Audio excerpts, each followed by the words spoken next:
नमस्कार साथियों, एग्जामपुर परिवार के इस ऑनलाइन प्लेटफॉर्म पर मैं दिलावर सिंह बरिहार आप सभी साथियों का बहुत बहुत स्वागत करता हूं। हम हैं एग्जामपुर कलम से क्रांति।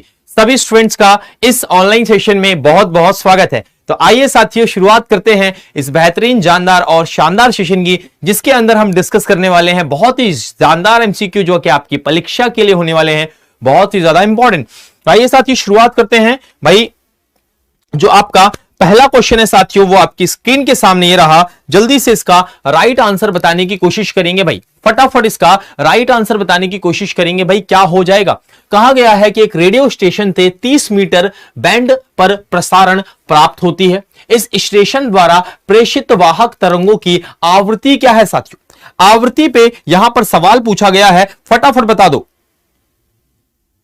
ठीक है, फटाफट बताओ। आवृत्ति पे सवाल पूछा गया है, क्या होगा इसका राइट आंसर? तो नोट डाउन कीजिएगा भाई। यहां पर जो राइट आंसर आपका हो जाएगा साथियों, वो क्या हो जाएगा आपका? याद रखिएगा, इसका जो राइट आंसर होगा, राइट आंसर आपका क्या होगा? आपका 10 सी हो जाएगा भाई। याद रखना है, आपका क्या हो जाएगा? आपका 10 हो जाएगा भाई, याद रखिएगा। तो तरंगों की जो आवृत्ति होगी, याद रखिएगा, आपका 10 हर्ट्ज के आसपास आपको दिखाई दे जाएगी भाई। ठीक है, चलिए भाई, इसके बाद सेकंड क्वेश्चन की तरफ चलते हैं। निम्नलिखित में से किसकी तरंग लंबाई सबसे अधिक है भाई? वेवलेंथ सबसे ज्यादा भाई। वेवलेंथ का कॉन्सेप्ट सबसे पहले आप लोगों को समझना पड़ेगा। वेवलेंथ का भाई, वेवलेंथ जैसे मान लीजिए आप सभी को पता है, जितनी भी प्रकार की तरंगे होती हैं वो आपकी क्या होती है? जब संचरित होती है साथियों, सपोज दैट वो ऐसे संचरित हो रही हैं। ठीक है, मान लीजिए कोई मीडियम है, मान लीजिए कोई ये मीडियम है, इस मीडियम में साथियों इस तरीके से आपकी जो तरंगे हैं वो क्या हो रही हैं? संचरित हो रही हैं भाई।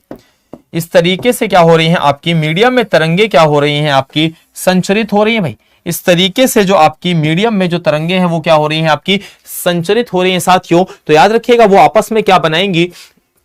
याद रखिएगा, वो आपस में क्या बनाएंगी आपको पता होना चाहिए। इस तरीके से क्या हो रही है? संचरित हो रही है। तो भाई यहां पर आपको याद करने वाली बात यह है, समझने वाली बात यह है कि ऊपर के दो जो उभार आपको दिखाई दे रहे हैं, जो उच्चतम बिंदु है, ये क्या कहलाएगा आपका? ये कहलाएगा आपका श्रृंग। ये आपका श्रृंग कहलाएगा साथियों। ये क्या कहलाएगा? तुम्हारा श्रृंग कहलाएगा, तुम्हें पता होना चाहिए। और नीचे यहां पर ये जो आपका बिंदु दिखाई दे रहा है, ये तुम्हारा गर्त कहलाएगा भाई। ये तुम्हारा गर्त कहलाएगा साथियों। इस बात को पता होना चाहिए आप लोगों को। तो याद रखना है, इस तरीके से आपको चीजों को समझना है कि यहां से यहां तक क्या हो जाएगा? ये आपका श्रृंग हो जाएगा साथियों। और यहां से यहां तक ये क्या हो जाएगा साथियों? आपका ये आपका गर्त हो जाएगा। तो दो श्रृंगों और दो गर्तों के बीच की दूरी नोट डाउन करिए साथियों।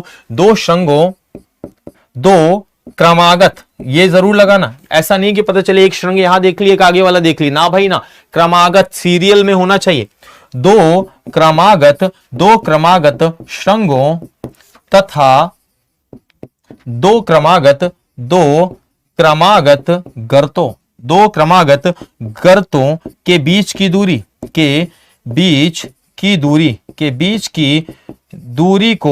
दूरी को साथियों याद रखिएगा, के बीच की दूरी को तरंग दैर्ध्य कहा जाता है। तरंग दैर्ध्य साथियों याद रखिएगा, जिसे आप वेवलेंथ कहते हो। वेव क्या कहा जाता है आपका? वेवलेंथ कहा जाता है साथियों। वेवलेंथ कहा जाता है, तरंग दैर्ध्य कहा जाता है। और याद रखना है, इसकी जो लंबाई है, अब देखो जो किरणें हैं वो ही आपको दिखाई नहीं दे रही, तो इनके बीच की लंबाई कितनी ज्यादा छोटी होगी, इतनी ज्यादा कम होगी। इस लंबाई को आप एंगस्ट्रॉम नामक यूनिट में क्या करते हैं? आप मापते हैं। ठीक है, ये होता है आपका एंगस्ट्रॉम, इनमें इसका मापन किया जाता है साथियों। और अगर कोई कहे कि एक एंगस्ट्रॉम इज इक्वल टू, तो 10⁻⁻10 मीटर हो जाएगा भाई। एक एंगस्ट्रॉम इज इक्वल टू 10⁻⁻10 आपका मीटर, इसका राइट आंसर हो जाएगा। यहां पर बताना है सबसे लंबाई में सबसे अधिक कौन सी होती है? याद रखना है, रेडियो तरंगे होती हैं, रेडियो वेव्स होती हैं। आपका आंसर क्या हो जाएगा मेरे प्यारे मित्रों? आपका आंसर डी हो जाएगा भाई। तो रेडियो वेव्स जो होती हैं वो लंबाई में क्या होती हैं? सबसे अधिक होती हैं भाई। देखता हूं भाई किसने आपका आंसर सही दिया हुआ है भाई। ठीक है, ठीक है, चलिए भाई आगे चलते हैं।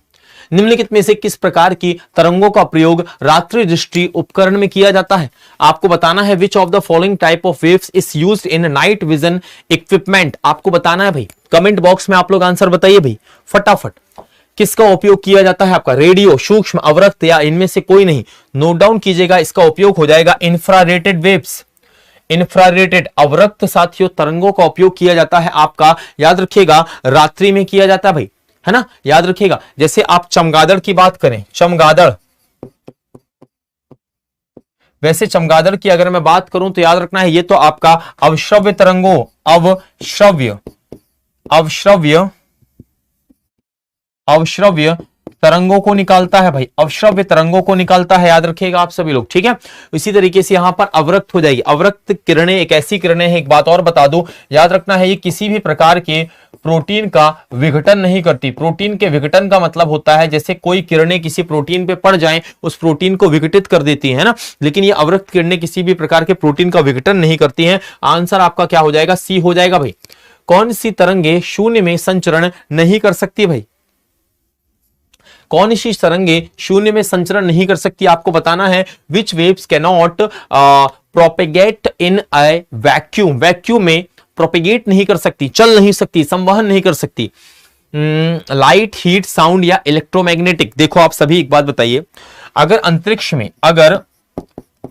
में अगर याद रखना है, अंतरिक्ष में दो लोग अगर क्या करें साथियों, दो लोग बात करें साथियों, या अंतरिक्ष में कहीं पर विस्फोट हो, अंतरिक्ष पे कहीं पर आपका विस्फोट हो, तो वो आज पृथ्वी तक पहुंचेगी क्या? नहीं भाई साहब, अंतरिक्ष में ना तो आप बात कर सकते हो, ना तो कोई विस्फोट सुनाई देगा, क्योंकि अंतरिक्ष में कैसा वातावरण है, अंतरिक्ष में क्या है आपका शून्य वातावरण है, जिसे आप क्या कहते हैं, वैक्यूम कहते हैं, जिसे आप वैक्यूम कहते हैं, निर्वात कहते हैं। शून्य वातावरण को आप निर्वात के नाम से भी जानते हैं। निर्वात का मतलब होता है जहां वायु या अन्य कोई कण ना हो, जहां पर वायु तथा अन्य कण क्या हो, आपके अनुपस्थित हो, जहां वायु तथा अन्य कण आपके अनुपस्थित हो तो उसे क्या कहा जाता है, निर्वात या वैक्यूम कहा जाता है। अब याद रखना है जो ध्वनि है, साउंड है, वो याद रखिएगा आपका शून्य में आपकी गमन नहीं कर सकती, लेकिन आपके प्रकाश, ऊष्मा, इलेक्ट्रोमैग्नेटिक ये गमन कर सकती है। अरे भाई सूर्य से याद रखना है आपका पृथ्वी तक क्या पहुंच रहा है भाई, सूर्य से पृथ्वी तक आपका क्या पहुंच रहा है भाई, क्या पहुंच रहा है साथियों, याद रखिएगा सूर्य से पृथ्वी तक आपका प्रकाश आ रहा है कि नहीं आ रहा है। तो जो प्रकाश होता है और प्रकाश के साथ ऊष्मा भी आ रही है, गर्मी भी आ रही है भाई सूर्य के साथ, तो दोनों ही निर्वात या वैक्यूम में आपका ट्रेवल कर सकते हैं, और दोनों ही प्रकाश और ऊष्मा दोनों ही एक प्रकार की इलेक्ट्रोमैग्नेटिक वेव्स हैं, दोनों ही एक प्रकार की इलेक्ट्रोमैग्नेटिक क्या है आपकी तरंगे हैं, दोनों ही एक प्रकार की इलेक्ट्रोमैग्नेटिक क्या है आपकी तरंगे हैं। आंसर क्या हो जाएगा साथियों, तुम्हारा ध्वनि हो जाएगा। It can't be travel in vacuum. ठीक है, चलिए भाई, किसने किसने सही आंसर दिया हुआ है जरा मैं देख लूं भाई। ठीक है, आंसर आपका सी हो जाएगा भाई। ठीक है, अगला दूर संचार के लिए प्रयुक्त तरंगे कौन सी है? The waves used for telecommunication. Telecommunication के लिए भाई आपको पता होना चाहिए विजिबल, इंफ्रारेड, अल्ट्रावायलेट या माइक्रोवेव। तो याद रखना है दूर संचार के लिए, टेलीकम्युनिकेशन के लिए याद रखिएगा आपका माइक्रोवेव क्या है आपका याद रखिएगा जरूरी होती है। आंसर हो जाएगा आपका डी, है ना, माइक्रोवेव्स। अल्ट्रावायलेट रेस के बारे में अगर कोई बात करें तो इसे क्या कहा जाता है? पराबैंगनी किरणें। इसे आप पराबैंगनी किरणों के नाम से जानते हैं भाई, पराबैंगनी किरणों के नाम से जानते हैं, अल्ट्रावायलेट रेस के नाम से जानते हैं साथियों। और ध्यान रहे साथियों, जो पराबैंगनी किरणें होती हैं, ये पराबैंगनी किरणें होती हैं, याद रखिएगा इनसे तो क्या हो जाता है बेटा, कैंसर हो जाता है भाई, इनसे बेटा कैंसर हो जाता है, तुम्हें क्या हो जाता है, कैंसर हो सकता है भाई पराबैंगनी किरणों से। और याद रखना है ये कहां से निकलती हैं? सूर्य से भारी मात्रा में पृथ्वी पे आती है, सन से आती है, लेकिन याद रखना है एक आपकी परत है ओजोन, एक लेयर है बेटा आपकी ओजोन। तो ओजोन जो परत होती है वो क्या करती है, इसे पृथ्वी में आने से रोकती है और हमारी क्या करती है, रक्षा करती है। और ओजोन जिसका फॉर्मूला क्या होता है, O3। इस ओजोन की मोटाई को मापने की इकाई क्या है? ओजोन के मोटाई मापने की आपकी इकाई क्या है साथियों? ओजोन के याद रखिएगा आपका मोटाई मापने की जो इकाई है वो क्या है साथियों तुम्हारी? याद रखना है डॉप्सन है, डॉप्सन है, वो आपकी डॉप्सन है साथियों। वो क्या है बेटा? डॉप्सन है तुम्हारी। ठीक है, आंसर क्या हो जाएगा आपका? डी हो जाएगा भाई, आंसर आपका डी हो जाएगा भाई। ठीक है, याद रखिएगा बहुत अच्छे से। एक चीज और याद रखो, ऐसा नहीं कि जो पराबैंगनी किरणें हैं, ऐसा नहीं है जो आपकी पराबैंगनी किरणें हैं साथियों, ऐसा नहीं है कि जो पराबैंगनी किरणें हैं वो नुकसान ही पहुंचाएगी, ना भाई ना। याद रखना है ये आपके विटामिन, ये याद रखना है आपके विटामिन डी के निर्माण में भी क्या होती है, आवश्यक होती है। याद रखना है हमारे शरीर का जो कैल्शियम और जो क्या होता है फास्फोरस होता है वो क्या होता है आपका try calcium phosphate. Try calcium phosphate में याद रखिएगा, ट्राई कैल्शियम फॉस्फेट में याद रखिएगा आपके पराबैंगनी किरणों की उपस्थिति में ही बदलता है। यूवी रेज ही क्या करती हैं आपकी, यूवी रेज ही आपका जो कैल्शियम और फॉस्फोरस है उसे ट्राई कैल्शियम फॉस्फेट में बदलती है।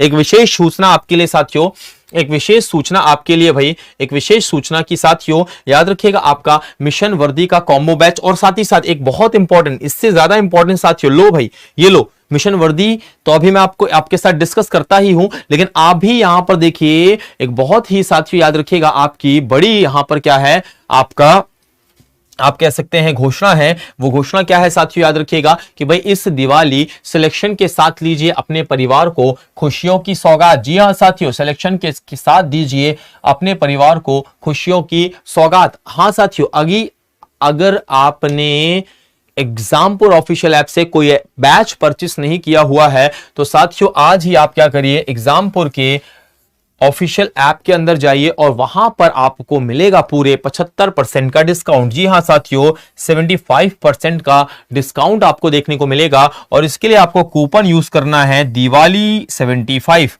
आपको कूपन यूज करना है दिवाली 75। तो दिवाली 75 कूपन जैसे ही आप यूज करेंगे साथियों तो याद रखिएगा आपके सामने 75% का डिस्काउंट आ जाएगा साथियों, ठीक है। और आप क्या कर सकते हैं, इस 75% का डिस्काउंट साथियों लेकर अपनी किस्मत को चमका सकते हैं, एक सरकारी नौकरी ले सकते हैं। अगर भाई साहब कोई कोर्स साथियों 100 रुपए का है, एग्जाम्पल में अगर मैं बताऊं तो वो मात्र आप लोगों को 25 रुपए में मिल जाएगा। उसके याद रखिएगा 75 रुपए आपके कम हो जाएंगे। एक मोटा मोटा एग्जाम्पल बता रहा हूं तो सोचिए भाई साहब कितना प्रॉफिट होगा आप लोगों को। याद रखिएगा अगर कोई कोर्स साथियों याद रखिएगा मैं आपको बता दूं 2999 रुपए का है, वो मात्र 799 रुपए में आपको दिखाई दे जाएगा। 739 में ही इवन दिखाई दे जाएगा भाई, है ना।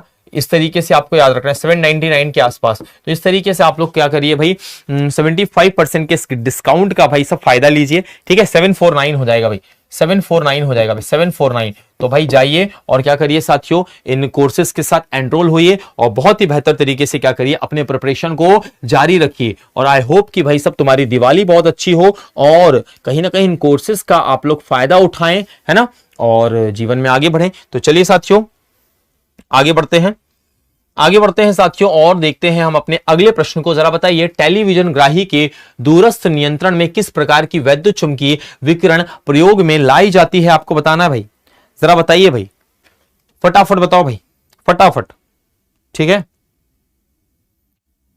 चलिए बताइए भाई, फटाफट बताइए टेलीविजन ग्राही के दूरस्थ नियंत्रण में किस प्रकार की विद्युत चुंबकीय तरंगें प्रयोग में लाई जाती है। तो टेलीविजन में याद रखना है इंफ्रारेटेड, आंसर हो जाएगा बेटा अवरक्त किरणें। आगे चलते हैं, कॉस्मिक किरणों के संबंध में निम्नलिखित कथनों में से कौन सा कथन सही नहीं है भाई। कॉस्मिक किरणों के संबंध में कौन सा कथन आपका सही नहीं है। ये विद्युत चुंबकीय तरंगें होती हैं साथियों, इनकी तरंग दैर्घ्य तो बहुत छोटी होती है, ये बहुत अधिक ऊर्जा वाले कणों से मिलकर बनी होती है, ये सूर्य से उत्पन्न होती है भाई। कॉस्मिक किरणों के बारे में पूछ रहा है भाई, कॉस्मिक किरणों के बारे में पूछ रहा है, जरा आंसर बताइए भाई, ठीक है। जरा बताइए भाई, इसका आंसर बताइए भाई, एक बार फटाफट इसका राइट आंसर आप लोग बताने की कोशिश करेंगे भाई, क्या होगा इसका राइट आंसर। याद रखना है साथियों किरणों किरणों की बात की जाए तो यहां पर ये विद्युत चुंबकीय तरंगें होती हैं, ये आंसर आपका क्या हो जाएगा, बिल्कुल करेक्ट हो जाएगा भाई। तो कॉस्मिक किरणें कैसी किरणें होती हैं, एक विद्युत चुंबकीय आपकी तरंगें होती हैं, इलेक्ट्रोमैग्नेटिक वेव्स होती हैं। इलेक्ट्रोमैग्नेटिक वेव्स ऐसी वेव्स होती हैं जो याद रखिएगा निर्वात में भी गमन कर सकती हैं, जो क्या होती हैं साथियों आपका निर्वात में भी क्या कर सकती हैं साथियों आपका गमन कर सकती हैं। याद रखिएगा वैक्यूम में भी आपका ट्रेवल कर सकती हैं साथियों, ये कहां ट्रेवल कर सकती हैं, आपके वैक्यूम में भी ट्रेवल कर सकती हैं, निर्वात में भी आपका गमन कर सकती हैं। कैसी किरणें कहलाती हैं साथियों, याद रखिएगा विद्युत चुंबकीय। तो आंसर क्या हो जाएगा आपका ए। इनकी तरंग दैर्घ्य बहुत छोटी होती है, ऐसा बिल्कुल नहीं है। और तरंग दैर्घ्य याद रखना है, अगर कोई बोले तरंग दैर्घ्य, समझो बेटा, अगर कोई तरंग दैर्घ्य की बात करें तो मैंने अभी आपको समझाया तो है, दो श्रृंगों और दो गर्तों के बीच की दूरी, वेवलेंथ, है ना। मैंने आपको तरंग दैर्ध्य के बारे में समझा तो दिया ही हुआ है। अब समझो बेटा, ये जो वेवलेंथ होती है, ये जो तरंग दैर्ध्य होती है तुम्हारी, ये जो तरंग दैर्ध्य होती है साथियों तुम्हारी, ये बेसिकली अगर मैं बात करूं इस तरंग दैर्ध्य की, तो भाई सबसे ज्यादा किसकी होती है, जरा बताना भाई।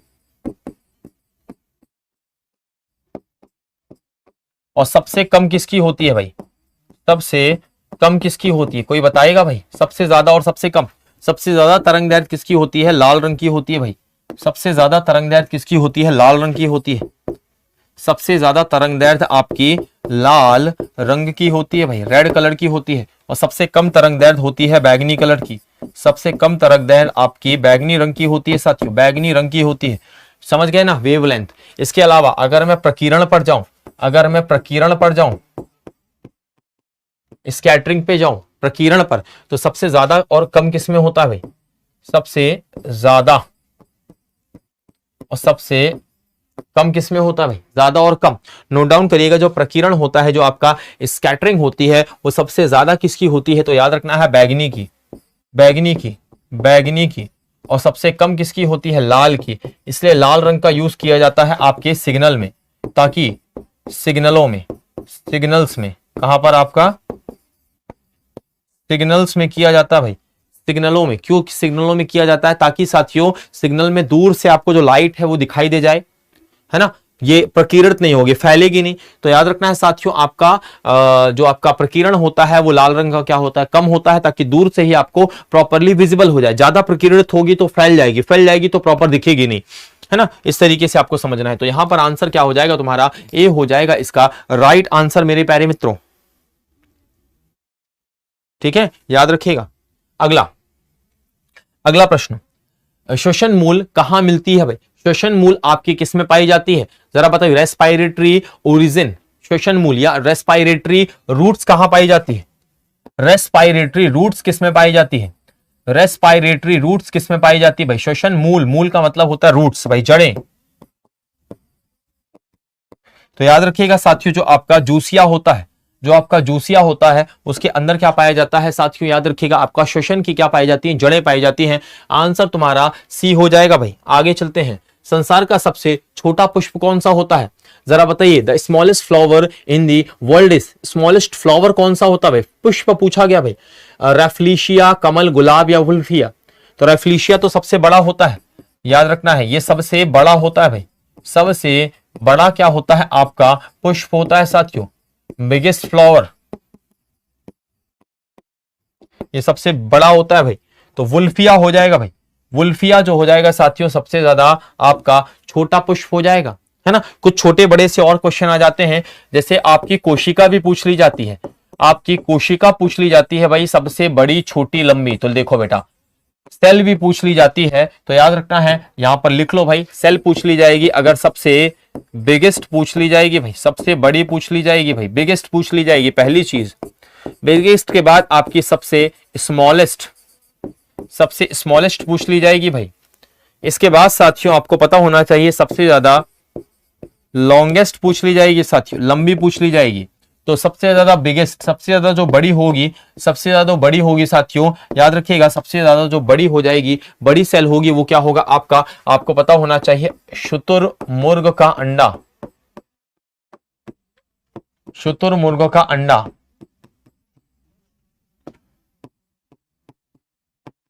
ऑस्ट्रिच एग, शुतुरमुर्ग का अंडा, ऑस्ट्रिच एग।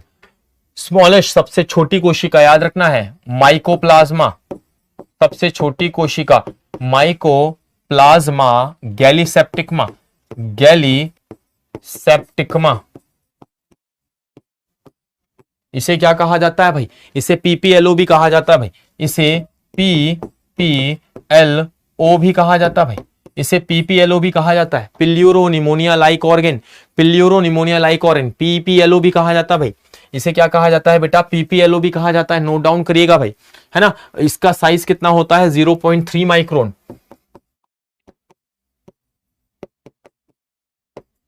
0.3 माइक्रोन होता है भाई। सबसे ज्यादा लॉन्गेस्ट, लंबी कोशिका, याद रखना है, तंत्रिका कोशिका, तंत्रिका कोशिका भाई, ठीक है, बिल्कुल बेटा, तंत्रिका कोशिका, न्यूरॉन सेल। न्यूरॉन सेल कितना होता है, 1 मीटर तक ये लंबे पाए जाते हैं हमारे शरीर में। न्यूरॉन सेल, हाँ भाई, वही मस्तिष्क में, दिमाग में पाए जाने वाले न्यूरॉन सेल है ना, जिनसे हमारा क्या है, ब्रेन बना हुआ है, उन्हें क्या कहते हैं, न्यूरॉन सेल कहते हैं। तो क्या है भैया, न्यूरॉन सेल जो है सबसे ज्यादा क्या है, आपका लॉन्गेस्ट सेल है। न्यूरॉन सेल की बात करूं, आपने ऐसा डायग्राम देखा होगा ना भाई, न्यूरॉन सेल का।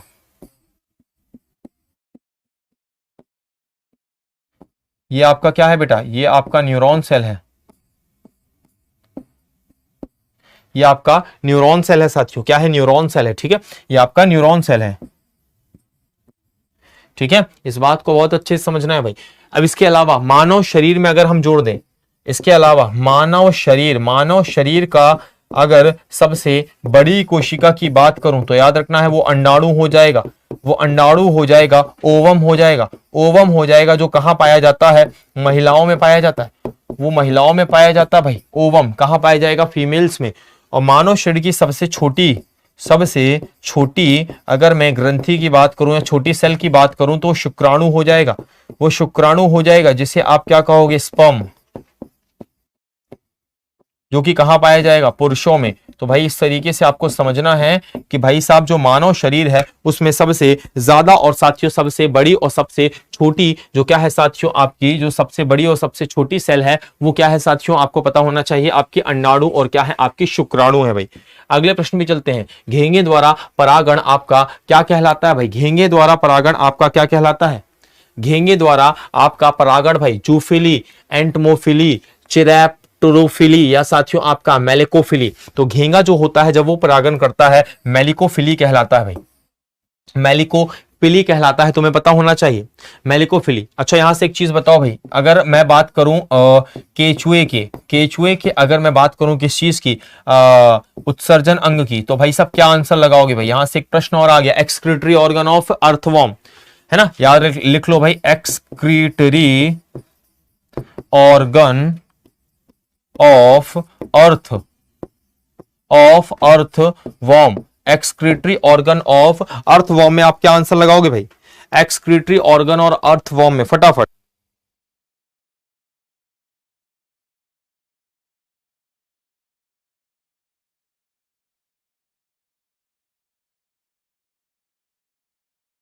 केचुए का उत्सर्जन। इसके अलावा साथियों, इसके अलावा एक प्रश्न और आ सकता है कि भाई साहब आपका कॉकरोच का उत्सर्जन अंग, कॉकरोच का उत्सर्जन अंग, एक्सक्रीटरी ऑर्गन ऑफ कॉकरोच। देखो बेटा दोनों के आंसर बिल्कुल बेटा, नेफ्रीडिया, बहुत शानदार, नेफ्रीडिया आंसर आएगा भाई। केचुए का उत्सर्जन अंग आपका नेफ्रीडिया हो जाएगा भाई, नेफ्रीडिया हो जाएगा। तो केचुआ जो उत्सर्जन करता है वो किससे करेगा, नेफ्रीडिया से करेगा। और याद रखना है साथियों, जो आपका कॉकरोच का उत्सर्जन अंग होगा वो क्या होगा, आपका मेलपिंगी नलिकाएं होगा, मेलपिंगी नलिकाएं होगा, मेलपिंगी ट्यूब्यूल्स होगा साथियों, मेलपिंगी ट्यूब्यूल्स होगा। क्योंकि याद रखना है साथियों, एक साइंटिस्ट थे आपके मार्सिलो, एक साइंटिस्ट थे आपके मार्सिलो मेलपिंगी, एक साइंटिस्ट थे मार्सिलो मेलपिंगी साथियों, उन्होंने साथियों इसकी खोज की थी, इसके केचुए के याद रखना है उत्सर्जन अंग की। और मार्सिलो मेलपिंगी को क्या कहा जाता है, आपका father of histology, father of histology, ऊतक विज्ञान के पितामह, ऊतक विज्ञान के पितामह, ऊतक विज्ञान के पितामह कहा जाता है, पितामह कहा जाता है भाई, ऊतक विज्ञान के पितामह कहा जाता है भाई, ठीक है। आगे उपरिरोही मूल मिलती है भाई, जरा बताइए भाई, उपरिरोही फटाफट बताइए भाई।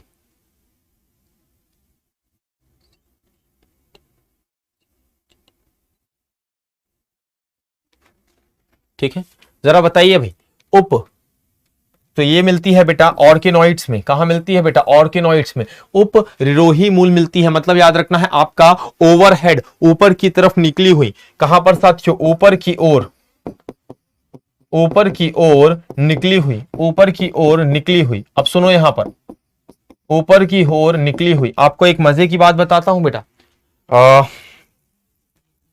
एक मजे की बात बताता हूं, ये जो ऑर्किड है, ये ऑर्किड एक पौधा है साथियों, ये ऑर्किड क्या है साथियों, आपका एक पौधा है। ऑर्किड एक पौधा है। इस ऑर्किड पौधे की जो जड़ों है, ऑर्किड पौधे की जड़ों में याद रखना है आपकी केंद्रक को सर्वप्रथम देखा गया था। केंद्रक को सर्वप्रथम क्या किया गया था आपका, देखा गया था भाई, देखा गया था भाई। और किसने देखा था, याद रखना है, रॉबर्ट ब्राउन ने देखा था बेटा। रॉबर्ट ब्राउन ने देखा था। और कब देखा था बेटा, 1831 में देखा था। 1831 में देखा था। तो रॉबर्ट ब्राउन नामक वैज्ञानिक ने साथियों, याद रखिएगा, ऑर्किड पौधों की जड़ों में सर्वप्रथम किसको देखा था साथियों, सर्वप्रथम किसको देखा था, आपको पता होना चाहिए। इन्होंने सर्वप्रथम किसको देखा था, आपके केंद्रक को देखा था। तो जो रॉबर्ट ब्राउन है आपके, उन्होंने 1831 में साथियों, 1831 में याद रखिएगा केंद्रक की खोज की। और उस केंद्रक को उन्होंने कहां पर देखा, याद रखिएगा ऑर्किड पौधों की आपकी जड़ों के अंदर देखा। समझ गया ना। अगर मैं बात करूं अमरबेल, तो अमरबेल याद रखिएगा पूर्ण स्तंभ परजीवी पौधा है। पूर्ण स्तंभ परजीवी पौधा है। आपने टर्म आपका सुना होगा भाई, पूर्ण स्तंभ परजीवी पौधा। स्तंभ मतलब होता है आपका तना, स्टेम। तो ये क्या है, पूर्ण स्तंभ परजीवी पौधा। मतलब याद रखना है, ये जो अमरबेल है दूसरे पौधे के तने से, दूसरे पौधे के तने पर पूर्ण रूप से आश्रित होता है। जैसे एग्जांपल के लिए ये अमरबेल है, ये अमरबेल है। ये क्या है बेटा, अमरबेल है। ये अमरबेल है भाई। ये अमरबेल का आपका याद रखिएगा पेड़ है। और ये कोई बेचारा भोला भाला, ये भोला भाला जो बेचारा पेड़ आपका शोषित हो रहा है, ये नॉर्मल पेड़ है भाई, है ना, बरगद हो गया या फिर कुछ भी। अमरबेल क्या करेगा साथियों, अपने सकर्स मतलब अपने जो चूषक हैं, अपने चूषकों के जरिए, अपने चूषकों को क्या करेगा, चूषकों को किसी अन्य पौधे के तने पर क्या करेगा, तने पर क्या करेगा आपका इंजेक्ट कराएगा, है ना। तो यहां से इंजेक्ट कराएगा, इसके अंदर इसने क्या कर लिया आपका पिन कर लिया है। और फिर यहां से इस प्लांट का जो न्यूट्रिशन है वो क्या करेगा, अमरबेल यहां से क्या करेगा, अपना पोषण ग्रहण करेगा दूसरे पौधे से। तो दूसरे पौधे के तने से ये पोषण ग्रहण कर रहा है, इसीलिए पूर्ण स्तंभ परजीवी। पूरे रूप से किसी और पौधे की जड़ों पर आश्रित जो पौधे होते हैं उन्हें क्या कहा जाता है, पूर्ण स्तंभ परजीवी पौधा, जो कि अमरबेल है भाई, जो कि अमरबेल है आपका। तो आंसर क्या हो जाएगा मेरे प्यारे मित्रों, आंसर तुम्हारा क्या हो जाएगा यहां पर, सर आंसर हमारा बेसिकली आंसर तो सी हो जाएगा, लेकिन मैंने अमरबेल के बारे में आपको अलग से बता दिया। रबर है, एक प्रोसेस होती है साथियों, यहां से एक प्रश्न आ जाता है कि जो रबर तो ठीक है, तो एक प्रोसेस होती है रबर का वल्कनीकरण, रबर का वल्कनीकरण करके एक प्रोसेस होती है वल्कनाइजेशन। तो याद रखना है रबर का वल्कनीकरण क्या कहलाता है, तो नोट डाउन कीजिएगा, जब सल्फर के साथ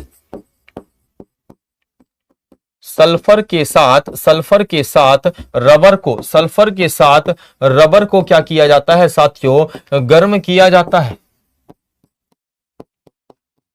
सल्फर के साथ रबर को गर्म किया जाता है तो वह ठोस रूप धारण कर लेती है। ठोस रूप धारण कर लेती है, क्या कर लेती है, कर लेती है, ठोस रूप धारण कर लेती है। उसे क्या कहा जाता है, उसे वल्कनीकरण कहा जाता है, वल्कनाइजेशन कहा जाता है। आपको पता होना चाहिए, कहा जाता है। ठोस रूप मतलब एक निश्चित आकार आपका आ जाएगा उस रबर का प्रॉपरली, उसका, है ना, याद रखना है आप लोगों को इस तरीके से। अगला, पुष्प के जनन अंग क्या होते हैं, आपको बताना है। किसी भी पुष्प के जनन अंग क्या होते हैं, रिप्रोडक्टिव पार्ट्स क्या होते हैं, रिप्रोडक्टिव पार्ट्स ऑफ फ्लावर क्या होते हैं साथियों, रिप्रोडक्टिव पार्ट्स ऑफ फ्लावर क्या होते हैं। पुष्प के जनन अंग क्या होते हैं आपके, पुमंग और जायांग होते हैं साथियों, कि बाह्य दलपुंज और दलपुंज होते हैं, दलपुंज और पुमंग होते हैं, या बाह्य दलपुंज और जायांग होते हैं। आप सभी को पता है, सपोज दैट आपने एक फ्लावर देखा होगा, है ना, आपने फ्लावर देखा होगा इस तरीके से।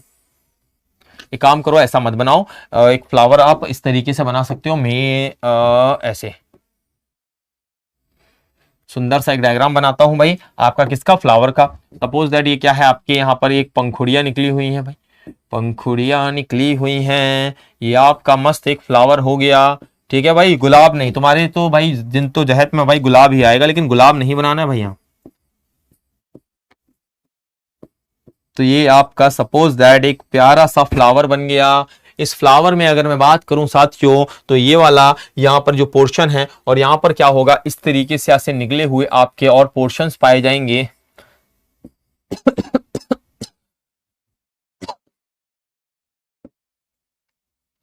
इस तरीके से। तो याद रखना है साथियों, इस फ्लावर में जो पार्ट्स बने हुए हैं, ये वाला हिस्सा क्या कहलाएगा? आपका अंडाशय कहलाएगा। ये वाला हिस्सा आपका अंडाशय कहलाएगा, ओवम कहलाएगा।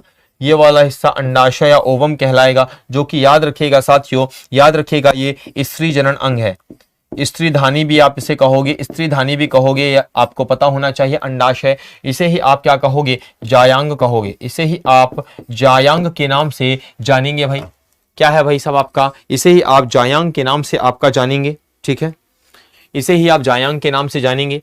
और ये क्या है? अंडाशय है। और ये क्या है साथियों? आपको पता होना चाहिए, ये आपकी पराग नली है साथियों, ये आपकी पराग नली है, आपको पता होना चाहिए, ठीक है। और ये है आपका पुमंग, ये आपका पुमंग है साथियों, जिसे आप याद रखिएगा नर प्रजनन अंग के नाम से जानेंगे। नर प्रजनन अंग के नाम से आप जानेंगे। मेल रिप्रोडक्टिव, याद रखिएगा आपका मेल रिप्रोडक्टिव ऑर्गन के नाम से जानेंगे। आंसर हो जाएगा पुमंग और आपका जायांग हो जाएगा, ठीक है। आंसर क्या होगा साथियों? आपका A will be the right answer of this question. चलो भैया आगे चलते हैं। हरे पौधे किसकी उपस्थिति में भोजन बनाते हैं? याद रखना है आप सभी लोगों को, पौधे में क्या होता है? भोजन। पौधे में भोजन निर्माण को कहते हैं प्रकाश संश्लेषण। पौधे में भोजन निर्माण की प्रक्रिया को प्रकाश संश्लेषण कहा जाता है। प्रकाश संश्लेषण कहा जाता है। आपको पता होना चाहिए पौधे निर्माण की प्रक्रिया को फोटोसिंथेसिस कहा जाता है। क्या कहा जाता है? आपका फोटोसिंथेसिस कहा जाता है। फोटोसिंथेसिस कहा जाता है। फोटो का मतलब होता है प्रकाश, फोटो का मतलब होता है प्रकाश, और सिंथेसिस का मतलब होता है संश्लेषण। सिंथेसिस का मतलब क्या होता है? आपका संश्लेषण होता है भाई, संश्लेषण होता है, आपको पता होना चाहिए भाई। तो याद रखिएगा मेरे प्यारे मित्रों, यहां पर आंसर क्या हो जाएगा? आपका फोटो। फोटो मतलब क्या होता है? आपका याद रखिएगा प्रकाश, और उसका सिंथेसिस, सिंथेसिस का मतलब क्या होता है? आपका संश्लेषण, और फोटो का मतलब क्या होता है? आपका प्रकाश, ठीक है। फोटो का मतलब प्रकाश, मतलब प्रकाश की मदद से भोजन को बनाना। अब देखो कैसे, याद रखना है पौधों में क्या होता है? आपका पौधे आपसे आपका कार्बन डाइऑक्साइड लेते हैं भाई। तुमने सांस लिया, सांस छोड़ा तो कार्बन डाइऑक्साइड निकला, ठीक है। और वो जड़ों से आपका पानी भी लेते हैं, H2O भी लेते हैं, ठीक है भाई, बिल्कुल। अब ये दोनों क्या करते हैं? आपस में याद रखिएगा रिएक्ट करते हैं। ये दोनों आपस में क्या करते हैं? रिएक्ट करते हैं। कार्बन डाइऑक्साइड और H2O आपस में रिएक्ट करते हैं। किसकी किसकी प्रेजेंस में? यहां पर HMU का होना बहुत जरूरी है, मतलब सूर्य का प्रकाश, नहीं तो ये प्रोसेस नहीं होगी। यहां पर सूर्य का प्रकाश आपका क्या होता है? मौजूद होता है सबसे पहली चीज तो, और क्लोरोफिल, और क्लोरोफिल भी क्या होता है? आपका मौजूद होता है। जैसे ही सूर्य का प्रकाश और क्लोरोफिल, क्लोरोफिल पे सूर्य का प्रकाश पड़ता है, ये सूर्य का प्रकाश H2O के अणु को तोड़ देता है। तो नोट डाउन कर लो सूर्य के प्रकाश की भूमिका। तो लिख लो, सूर्य का जो प्रकाश होता है, सनलाइट होती है, वो H2O को क्या करती है साथियों? विघटित करती है। H2O को विघटित करती है। कई बार ये प्रश्न आया हुआ है कि प्रकाश संश्लेषण वाली प्रोसेस में ये बताओ जरा कि जो आपका प्रकाश होता है उसका एग्जैक्ट काम क्या है? तो H2O को विघटित करना, उसे बीच से ब्रेक डाउन करना, आपका तोड़ना। तो लो भाई, सूर्य के प्रकाश का काम क्या होता है? लिख लो भाई, सूर्य के प्रकाश का काम होता है H2O को विघटित करना। अब ये क्या होगा भाई? जैसे ये प्रोसेस होगी साथियों, तो याद रखिएगा यहां पर क्या बनेगा? यहां पर आपका C6H12O6 बनेगा, प्लस साथियों आपका प्लस याद रखना है यहां पर 6H2O का निर्माण होगा, ठीक है, माफ करना 6O2 का निर्माण होगा, 6O2 का निर्माण होगा, ठीक है। और इस तरीके से याद रखना है पूरी प्रोसेस आपकी हो जाएगी। तो मुख्य ग्लूकोज आपका बन जाएगा, और साथ ही साथ आपका ऑक्सीजन आपका बन जाएगा, ऑक्सीजन आपका बन जाएगा। अगर मैं कहूं कि प्रकाश संश्लेषण फोटोसिंथेसिस का मेन प्रोडक्ट क्या है? मेन प्रोडक्ट क्या है? मेन प्रोडक्ट क्या है साथियों? तो मेन प्रोडक्ट क्या है सर? ग्लूकोज है। पहले उन्होंने अपने लिए ग्लूकोज बनाया, मतलब C6H12O6 बनाया भाई, इस बात को ध्यान में रखना है। और इसके बाद उन्होंने याद रखिएगा क्या बनाया आपका, इसके बाद मेन प्रोडक्ट आपका ग्लूकोज है, और को प्रोडक्ट क्या है? को प्रोडक्ट क्या है आपको पता होना चाहिए। को प्रोडक्ट क्या है आपका? मेन प्रोडक्ट आपका ग्लूकोज है। को प्रोडक्ट क्या है? उप उत्पाद क्या है साथियों? उप उत्पाद क्या है साथियों? आपका ऑक्सीजन है। तो ये बात को ध्यान में रखना है कि भैया फोटोसिंथेसिस में मेन प्रोडक्ट क्या है आपका? ग्लूकोज है, और को प्रोडक्ट क्या है आपका? ऑक्सीजन है। ठीक है, तो हरे पौधे किसकी उपस्थिति में भोजन बनाते हैं? आपके प्रकाश की उपस्थिति में, इसीलिए इसे प्रकाश संश्लेषण कहा जाता है। नहीं तो रात में भी बना लेते भाई, पौधे रात में भोजन नहीं बना पाते हैं। चलो भाई, प्रकाश, क्योंकि देखो सूर्य का प्रकाश नहीं, देखो रात के समय भी उसके पास कार्बन डाइऑक्साइड है, H2O है ही, क्लोरोफिल भी है, लेकिन सूर्य का प्रकाश नहीं है तो H2O टूटेगा नहीं और रिएक्शन आगे बढ़ेगी नहीं।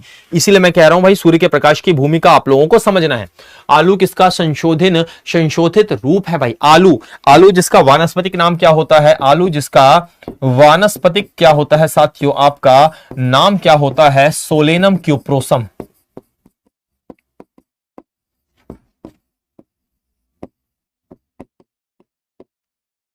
सोलेनम क्यूप्रोसम होता है इसका, याद रखिएगा। और आलू क्या है साथियों? याद रखिएगा, मॉडिफाइड रूट है। आलू एक तना है भाई, माफ करिएगा, आलू एक तना है। मॉडिफाइड याद रखिएगा आपका स्टेम है भाई। आलू एक क्या है साथियों? मॉडिफाइड क्या है आपका? स्टेम है भाई, जड़ नहीं है, वो एक तना है भाई। आलू क्या है भाई? तला है। और आलू में सर्वाधिक मात्रा में क्या पाया जाता है? लिख लो भैया, आलू में सर्वाधिक मात्रा में कार्बोहाइड्रेट होता है। आलू में सर्वाधिक मात्रा में आपका कार्बोहाइड्रेट होता है, जिसे आप सामान्य भाषा में शुगर भी कह सकते हो, या सामान्य भाषा में आपका सेकेराइड भी कह सकते हो। सामान्य भाषा में सेकेराइड भी कह सकते हो। क्या कह सकते हो? सेकेराइड भी कह सकते हो। तो सेकेराइड हो या फिर साथियों आपका कार्बोहाइड्रेट हो, बात एक ही है, लेकिन उसमें शुगर की मात्रा आपकी होती है, ये बात आपको ध्यान में रखना है आलू में। ठीक है, अगली बात करूं अगर मैं यहां पर साथियों, तो याद रखना जड़, जड़ में क्या है भाई? तो याद रखना है जो गाजर है, जो मूली है, जो शलजम है, these are the transformation of root, ये जड़ों का उदाहरण है साथियों। यहीं से एक क्वेश्चन मैं आपको बता देता हूं भाई, जो एग्जाम के लायक भाई सब इंपॉर्टेंट है। ये बताओ जरा पपीते का, ये बताओ जरा पपीते का पीला रंग किसकी वजह से होता है? ये जरा बताओ भाई, पीला रंग, ये प्रश्न एग्जाम में छपेंगे भाई, बार बार बता रहा हूं मैं। गाजर का लाल रंग, गाजर का लाल रंग, एक और आपका एक और क्या हो गया आपका? पपीता हो गया, गाजर हो गया, और याद रखिएगा एक चीज और। ठीक है, अभी बता रहा हूं, सवाल को बता रहा हूं, पहले इसको बताओ। पपीते का पीला रंग जेंथोफिल की वजह से होगा,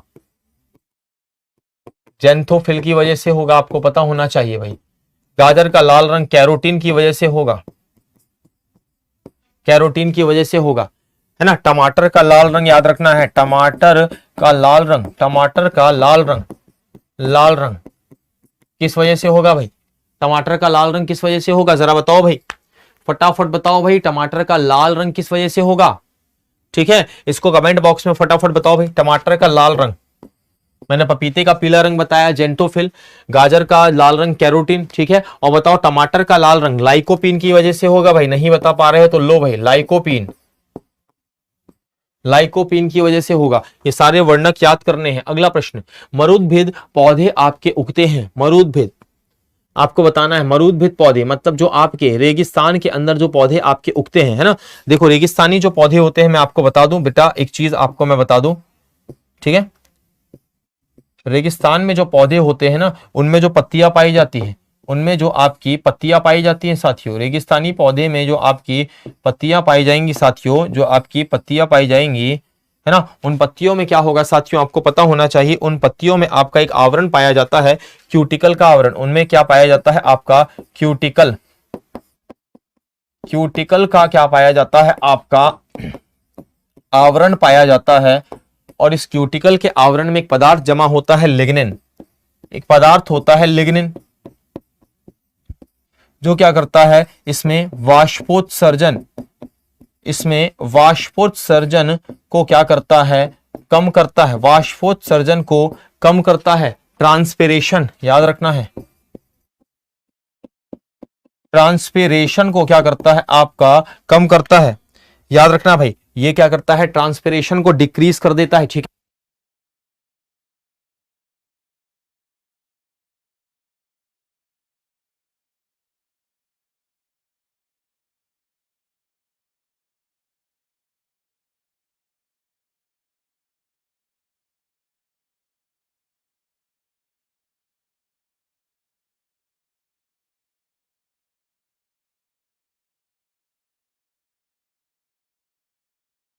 चलिए भाई, तो याद रखना है क्यूटिकल का आवरण है, लिग्निन नामक पदार्थ है। अब देखो एक बात बताओ, ये सब पाए जाने का कारण समझो।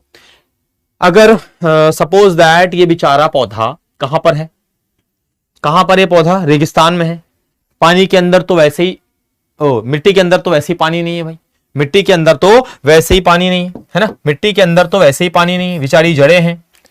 अब बेचारा जान लगा के जैसे तैसे खींचा पानी, कहीं से भी बेचारा खींच रहा है पानी। अब खींच रहा है साथियों, और आपको पता है कि पत्तियों में एक प्रोसेस होती है वाष्पोत्सर्जन, वो पौधे के पानी को वाष्प के रूप में उड़ा देती है।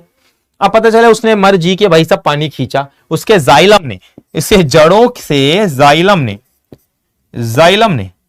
जाइलम ने क्या किया, पानी खींचा।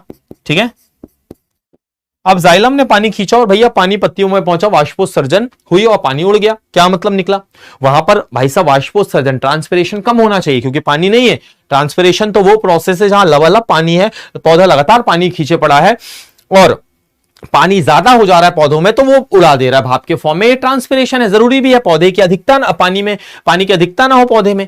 अब भैया वहां पानी कम है और वाष्पोत्सर्जन हो गया तो दिक्कत है, तो भैया इसकी पत्ती में लिग्निन जमा होगा, वो क्या करेगा, वाष्पोत्सर्जन अगर वाष्पोत्सर्जन से जल की हानि को रोकेगा, लिग्निन पदार्थ वाष्पोत्सर्जन की दर को कम कर देगा जिससे पानी बहुत अधिक मात्रा में पत्ती से बाहर नहीं निकल पाएगा। तो मरुद्भिद पौधे भाई साहब याद रखिएगा कहां पर उगते हैं, आपके मरुस्थल पर उगते हैं भाई, मरुस्थल पर, डेजर्ट में उगते हैं और इन्हें क्या कहा जाता है, ज़ेरोफाइट्स कहा जाता है। इन्हें ज़ेरोफाइट्स कहा जाता है, इन्हें ज़ेरोफाइट्स कहा जाता है भाई साहब, इन्हें क्या कहा जाता है, ज़ेरोफाइट्स कहा जाता है। तुम्हें पता होना चाहिए इन्हें क्या कहा जाता है, ज़ेरोफाइट्स। चलो भैया आगे चलते हैं। निम्नलिखित में से कौन सा औषधीय पादप राजस्थान में संकटग्रस्त वंश की श्रेणियों में आता है भाई, जरा बताइए इसका राइट आंसर आपका क्या हो जाएगा भाई। संकटग्रस्त श्रेणियों के अंतर्गत आ रहा है ये जो पौधा है आपका,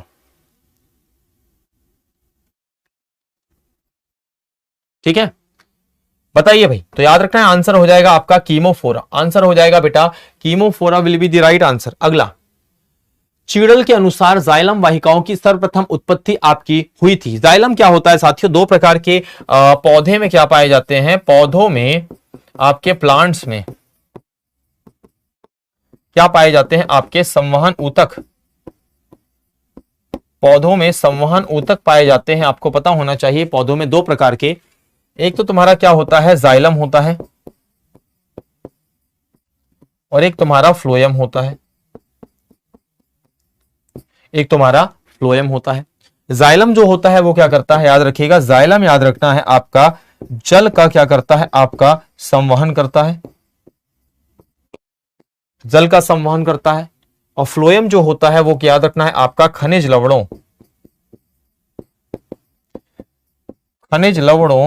का क्या करता है साथियों, आपका संवहन करता है, खनिज लवणों का संवहन करता है। एक तरफ जल का संवहन, एक तरफ खनिज लवणों का संवहन, ठीक है।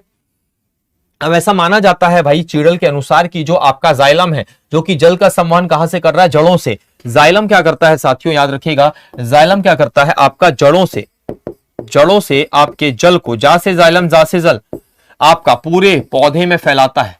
जाइलम क्या करता है, आपका H2O का परिवहन करता है, H2O का परिवहन करता है। और ऐसा माना जाता है कि इसकी उत्पत्ति कहां से हुई, जड़ों से ही हुई है। इसकी उत्पत्ति कहां से हुई है, जड़ों से हुई है, ऐसा माना जाता है। तो भैया यहां पर जो आंसर हो जाएगा वो क्या हो जाएगा, आपका जड़ हो जाएगा। अगला, हरे पौधे किसकी उपस्थिति में भोजन बनाते हैं भाई साहब, प्रकाश। लो भाई आगे चलते हैं। निम्नलिखित में से कौन सा प्रकरण वायुमंडल में कार्बन डाइऑक्साइड मुक्त नहीं करता है। यहां पर 4 प्रोसेस हैं, इनमें से कौन सी प्रोसेस होगी तो तुम्हारा जो कार्बन डाइऑक्साइड है वो आपका नहीं बनेगा। जरा बताइए भाई कौन सी प्रोसेस में आपका कार्बन डाइऑक्साइड का निर्माण आपका नहीं होगा भाई, CO2 का निर्माण नहीं होगा, जरा बताइए, जरा बताइए। कार्बन डाइऑक्साइड का आपका मुक्त नहीं होगी। तो याद रखना है बेटा कौन सी प्रोसेस में, याद रखिएगा जब आपकी कौन सी प्रोसेस होगी, उत्पादकों की श्वसन क्रियाओं में भाई सांस लिया, कार्बन डाइऑक्साइड छोड़ा, तो भैया इसमें तो CO2 आपका बनेगा, ये तो नहीं होगा।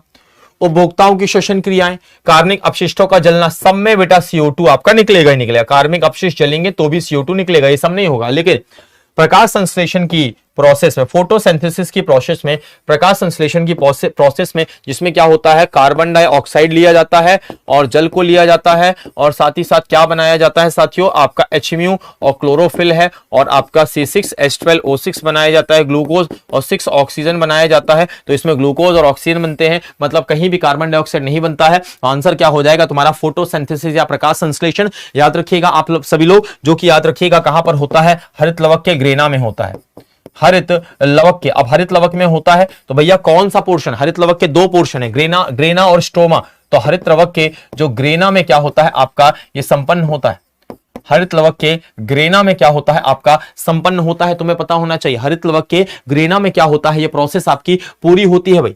चलिए भाई अगला प्रश्न, साबुन के पतले बुलबुले का रंग का कारण क्या होता है। आपको पता है जब आप बबल्स वगैरह बनाते हैं साथियों, ठीक है, तो आपको पता होना चाहिए कि भाई उनके बेसिकली आपको पता होना चाहिए कि उसका जो रंग होता है, ठीक है, अलग अलग कलर का क्या होता है साथियों, उसमें रंग आता है। ये ऑप्शन करेक्ट कर लीजिए जरा, ये ऑप्शन आप लोग करेक्ट कर लीजिए भाई साहब, लिखा भी कुछ और ट्रांसलेट भी कुछ हो गया है ना। यहां पर याद रखिएगा आपका विवर्तन की बात कर रही है, डिफ्रैक्शन की बात चल रही है आपकी, विवर्तन की बात चल रही है, आपको पता होना चाहिए भाई। किसकी बात चल रही है, डिफ्रैक्शन की बात चल रही है भाई। किसकी बात, डिफ्रैक्शन। स्कैटरिंग तो नहीं होगा भाई, स्कैटरिंग तो नहीं होगा, क्योंकि स्कैटरिंग अलग मामला है भाई, है ना। याद रखिएगा यहां पर जो याद रखिएगा, जो आपका जो बबल्स है बेसिकली, वो याद रखिएगा आपके विवर्तन के कारण, आपके डिफ्रैक्शन के कारण, ठीक है, याद रखना है, डिफ्रैक्शन के कारण क्या होगा साथियों, आपका चमकेगा। तो प्यारे मित्रों आज के लिए इतना ही। सेशन अगर पसंद आया हो इसे लाइक जरूर करिएगा, और कमेंट बॉक्स में बताना मत भूलना कि क्लास कैसी लगी। मैं बार बार एक चीज और आपको बताना चाह रहा हूं साथियों कि याद रखिएगा एग्जामपुर पर चल रहा है पूरे 75% का डिस्काउंट। आज ही जाइए साथियों और अपनी खुशियों की दिवाली में अपने आप को एनरोल करिए। हर बैचेस के अंदर 75% जबरदस्त तरीके से साथियों जाइए एनरोल करिए अपने आप को, दिवाली 75। और साथियों अपने सभी साथियों को, जो साथियों ऐसे वंचित बच्चे हैं जो फीस की वजह से क्लास को नहीं कर पाते हैं साथियों, उनके लिए दिवाली गिफ्ट हमारी तरफ से, ठीक है। तो बिल्कुल इस गिफ्ट को पाने के लिए आज ही एग्जामपुर ऑफिशियल ऐप को डाउनलोड करिए और जुड़िए हमारे परिवार के साथ और करिए अपने सपनों को साकार। तो जय हिंद, जय भारत।